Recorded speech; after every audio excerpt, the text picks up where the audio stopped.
Good evening and welcome to Money Matters. My name is Kimon Hatza and I'm a business attorney and partner at Millcrest Law in Radnor, Pennsylvania. Although I represent companies across a variety of industries, I focus my practice in the areas of life sciences, healthcare, and information technology. Tonight we're continuing our special series on biosciences, healthcare, and technology leaders in the Delaware Valley. Before I get started, I want to remind our viewers that from time to time financial issues relating to biosciences, technology, or healthcare companies or matters are discussed on the show. These discussions are not and should not be viewed as financial advice. Moreover, since the show is pre-recorded and shown at a later time, the information discussed may no longer be current. You should always speak with your financial advisor before entering into any financial transaction. I'm happy to have with me as my co-host this evening Charlie Huntington. Charlie is the chairperson for public relations at Pennsylvania Bio. Pennsylvania Bio is the voice of advancement for the biosciences industry in Pennsylvania. Charlie, thanks for co-hosting. Absolutely. Thanks, Kimon. Charlie, I know there's a couple of events coming up in the near term at Pennsylvania Bio. I was wondering whether you might take a minute or two and describe them to our viewers. Sure. So looking out a little bit, October 29 and 30 is going to be our annual symposium. It's called Life Science Future. It attracts about 800 people, lasts 2 days, and great turnout. People there last year from 8 different countries. It really is a wonderful place to network and is really the premier Pennsylvania Bio program for the fall. So we hope people will come out for that. That's going to be at the Sheraton in Philadelphia. The other thing that I want to point out is a new group. This is called Greater Philadelphia Pharma in Transition Group. So as you know, the region from time to time struggles with what do we do with displaced pharma people. So we're hoping to bring them together, let them tell their story, and we're going to cap it at 10 to 15 people, sort of directors level and above. But if they're interested in that, they could get in touch with Pennsylvania Bio. My partner in that is Tom Hess, okay. And so they could talk to Tom. As you know, he's CFO at Genomind. Mm-hmm. They were one of our recent guests on the show, so our viewers will remember Genomind. But yeah, we'd love to help people re-engage either within biotech or some other specialty or find new work within pharma. And I should say it seems like the market's gotten better. So, well, that still sounds like a great new event. So congratulations on that, and I wish you a lot of success. So next one's going to be late July. It's going to be July 23rd. So again, people can get in touch with the Pennsylvania Bio if they're interested. Okay. Well, we have a terrific guest on our show tonight and a lot of information to cover, so I want to leap right in. Before I introduce our guest, I do want to remind our viewers that if you have a question that you would like us to answer on a future show, this is how you do it. You can have your questions answered on Money Matters. Please go to our website, money-matterstv.com. On our homepage, click on the banner on the right that says, Send us your questions. While you're on our website, you can find information about our host and guests, as well as show notes and links about this show and past shows. Money Matters is also available as a podcast on iTunes and Stitcher, so you can listen to Money Matters while you're on the go. That website address, again, is money, M-O-N-E-Y, -matters, M-A-T-T-E-R-S, TV.com. It's now with great pleasure that I introduce our special guest this evening, Michael Shine. Michael is the co-founder and CEO of Novalyse Biosolutions, a new specialty chemicals company developing novel next-generation disinfectant and biocide technologies. He has over 29 years of experience in the life sciences and consumer products industries. In addition, he has extensive corporate experience, having held leadership roles at both Wyeth Pharmaceutical and Colgate-Palmolive. Michael founded his first startup, Nova Therapeutics, in 2010 in Wayne, Pennsylvania, and recently completed a successful exit for that company. He's passionate about developing new technologies to address serious healthcare concerns and is committed to the growth of the startup biotech industry in southeastern Pennsylvania. Michael's a member of Pennsylvania Bio and a business advisor in the QED program at the University City Science Center, where he provides hands-on and advisory assistance to early-stage researchers. The business of his current company, Novalyse, is based on technology developed by chemists at Villanova and Temple universities. Michael, welcome to the show. Thanks, Kimon. What first attracted you to the life sciences and consumer products industries? Well, I think, in general, these are industries that help people. So anytime you can work in a business where your day-to-day job, day-to-day efforts involve helping people, improving their lives, developing products and services that can truly change people's lives, it's worthwhile work. And so from the day I started in the pharma industry, I felt like that was a driver for me, knowing that the products and services, the technologies we were developing in some way or another were going to help people. It's a noble cause. And I think, the pharma industry from time to time gets a black eye when there's a recall or a story in the media. But I think the people I've worked with over the past 29 years, I can honestly say, seem to me that they come to work every day with the same thought in mind. We're working on a technology that can cure a disease or wipe out bacteria in a certain way. These things, we can see a profound impact of those technologies in our lives day to day. We all have family members that may have gotten sick or suffered from a disease. So knowing that we're working on technologies that can help improve people's lives, I think is perhaps the biggest driver for me to get in the industry. Now, is it a big transition to move from a big company that's in the consumer products industry to one in the pharmaceutical industry, or not so much? I think there's distinct differences. Look, pharmaceuticals are highly regulated. So when it comes to developing your product, labeling your product, talking about your product, commercializing your product, those things are all very regulated in the pharma industry. It's not to say they're not in the consumer products industry. A manufacturer is still responsible for their label claims, their promotional activities, and the product in the whole. So in general, I think there's actually more similarities than differences, but for sure the regulatory nature of the pharma industry is what sets itself apart from consumer products in general. So after having spent so many years with large companies in two different spaces, let's say, what led to the transition to the entrepreneurial role, first with Novapharm and now with Novalyse? Timing more than anything else, probably, Kimon. I had the good fortune for 25 years to work for two large industry-leading companies. And during that time, during my career, I developed, skills from taking different roles and responsibilities, from sales and marketing to product development to operations.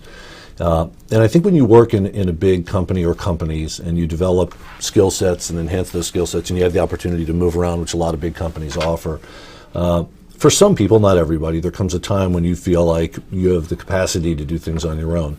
The reality is I probably would have stayed at Wyeth, but they were acquired in 2010, and it seemed like that was just a tipping point for me to step out and try something different. And so in 2010, we formed Novapharm. And I have to say we were quite fortunate because I managed to connect with some really impressive partners who also wanted to start this company with me. And the combination of our collective experiences, the time we spend in big pharma and big consumer products, and sort of our familiarity with certain therapeutic areas really led us down the path we went down for Novapharm. It was quite fulfilling, and I can understand why people that become entrepreneurs and startup experts stay there, because after we had really a terrific run with Novapharm, it became clear to me that the startup world really was where I wanted to be for the rest of my career. Charlie and I run into a lot of people who are contemplating that same kind of a move from a large company to an entrepreneurial type role. Some by choice, some not, as some of these people were people who were senior people at pharmaceutical companies who in recent years, as they've downsized and outsourced some of their areas, people lose their jobs. But sure. What advice do you have for someone who is coming from a big company and maybe contemplating this kind of an entrepreneurial move? Consider it carefully, for one, because it's a big move. But I would say the second thing, and perhaps the most important thing, is to network. I was under the illusion that I had a terrific network during my time at Wyeth, and I did, but it was rather insular. So the people I dealt with in the large company and the sort of service providers that we worked with was the extent of my network. And I'd go to dinners and I'd meet industry people, but at the end of the day, you're pretty committed to your therapeutic area or your specific area of responsibility.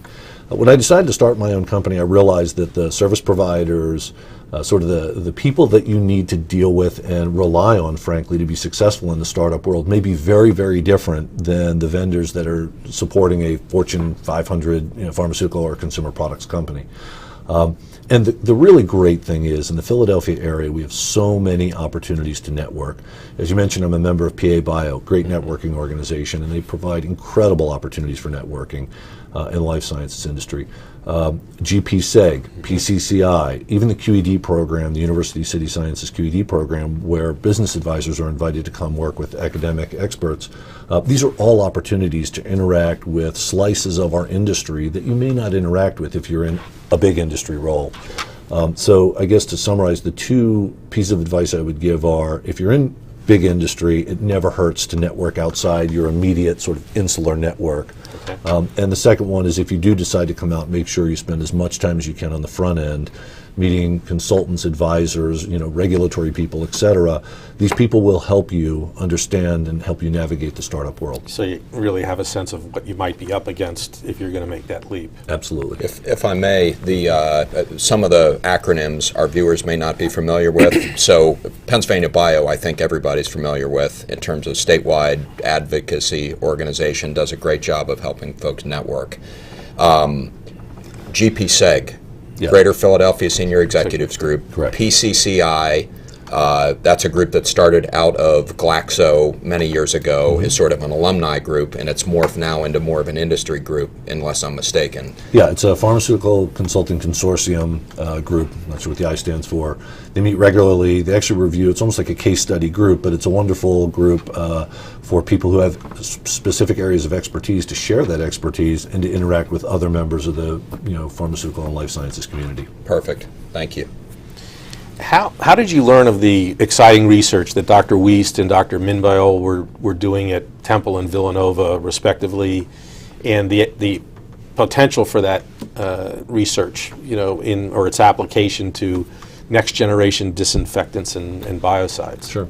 So I mentioned this QED program, and it's sponsored by the University City Sciences, and it's really designed to allow academic researchers that have novel technologies in sort of the New Jersey, southeastern Pennsylvania, and Delaware communities to come together and essentially attempt to get a grant from QED. And the way they do that is that they'll propose their technology as novel. They'll go through a series of screening processes, and then ultimately the final 10 technologies will get reviewed by a business panel, and ultimately some will be awarded grants.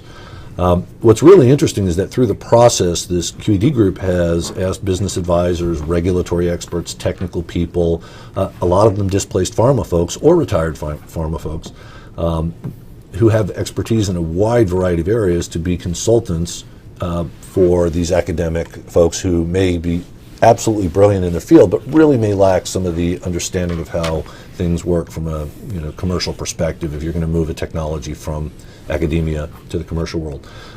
Through that process, I volunteered for the past few years. I've seen some really great technologies. I became the business advisor for this particular technology based on my experiences in both life sciences and consumer products. And we all hit it off. The technology's terrific. It won the QED Award for innovation, so it got funding, which always helps. Right. And so the team that has sort of formed as an advisory and academic team is now sort of morphed into the startup team.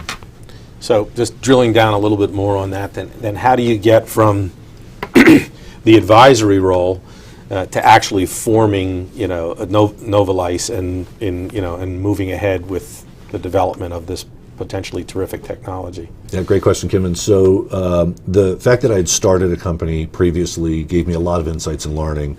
I recognized this as a technology that had matured to the point where it was probably ready to be spun out as a startup. The second willing participant in that discussion needed to be Temple University primarily. Both Temple and Villanova had developed the technology, but Temple was sort of leading the way with respect to out-licensing the technology. And the tech transfer team at Temple is terrific. They recognized as well that this is a technology that really needed an opportunity to be spun out to get investments and to really move to the next level.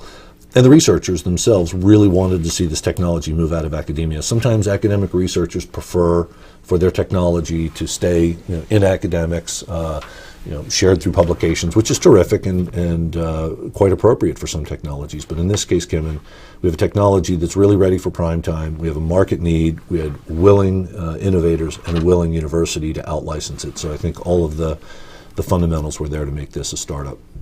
Okay.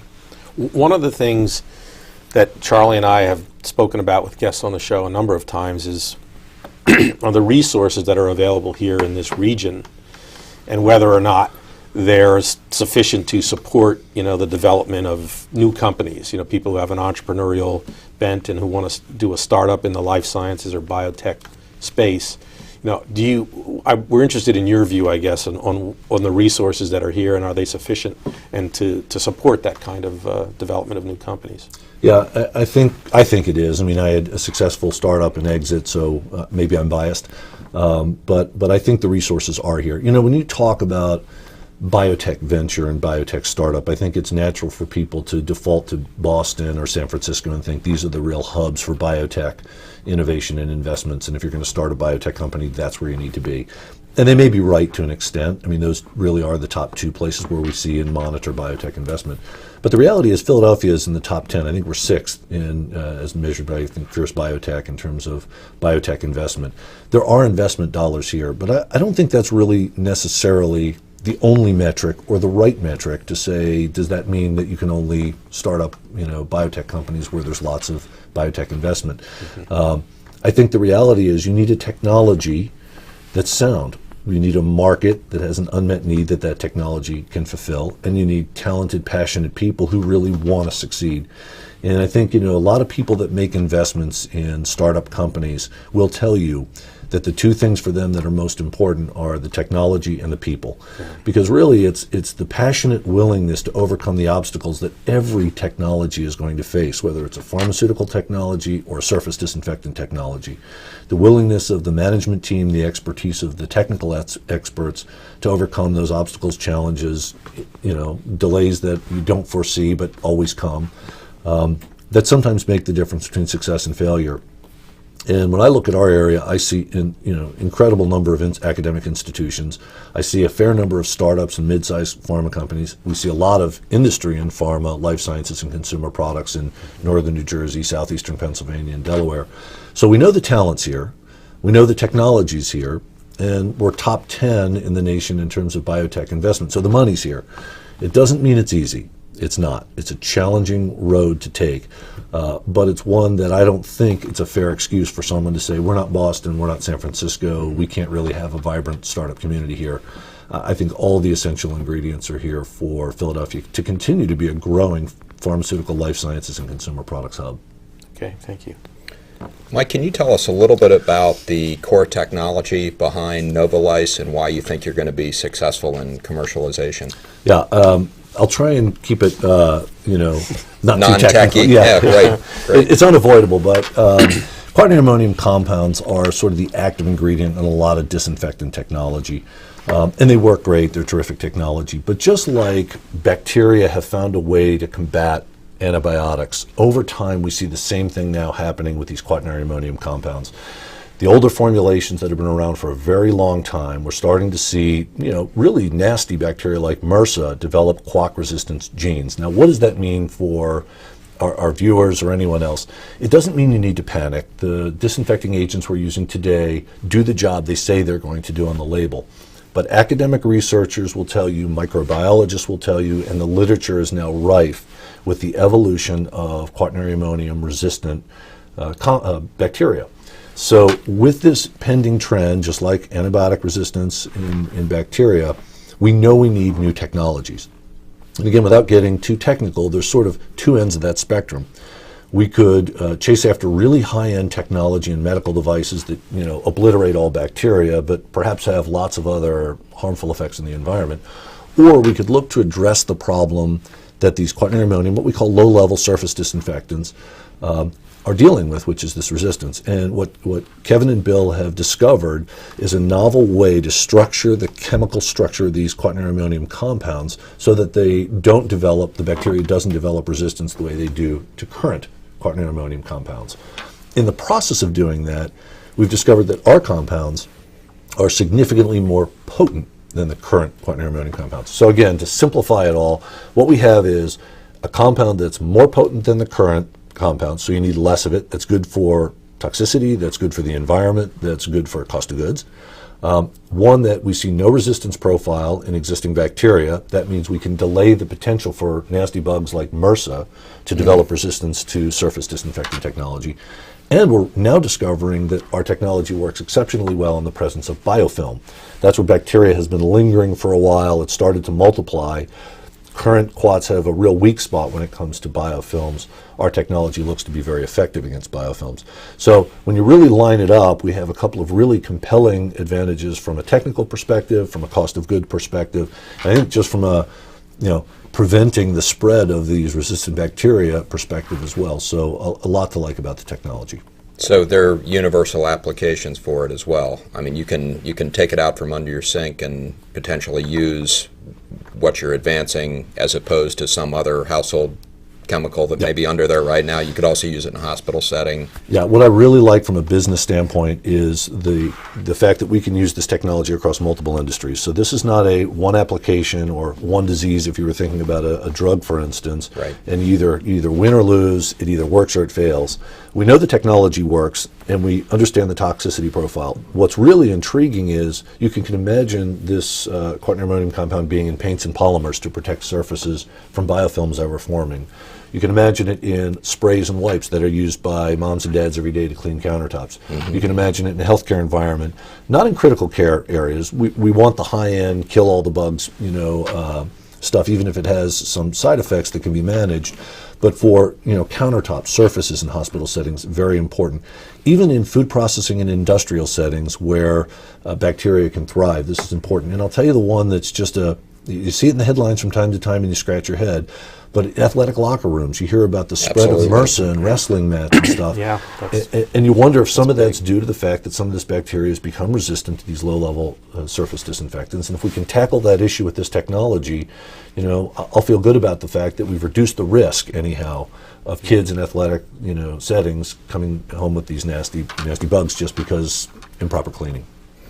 So one question our viewers may have at this point, is there any intellectual property behind this? Yeah, Kevin and Bill are intellectual guys, but beyond that, they did a really smart thing. So sometimes in academia, we see researchers who are in such a hurry to publish their findings that they obviate or prevent themselves from being able to get intellectual property. Kevin, Bill, Temple, and Villanova, very savvy in this regard. They were able to file patent applications prior to the publication of their data. We have 2 PCTs, which are basically international patent filings that have already been filed. The initial search reports are back, and those look very positive, so we're very confident that our compounds are innovative, they're novel, and there's no prior art.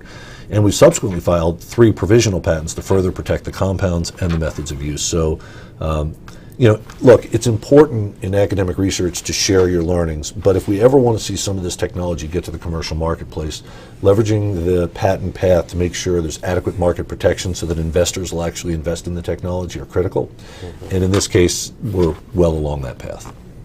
Okay, so when we let's look at what stage of development are you in right now? Are we days, months, years? How far away are we from bringing this to market?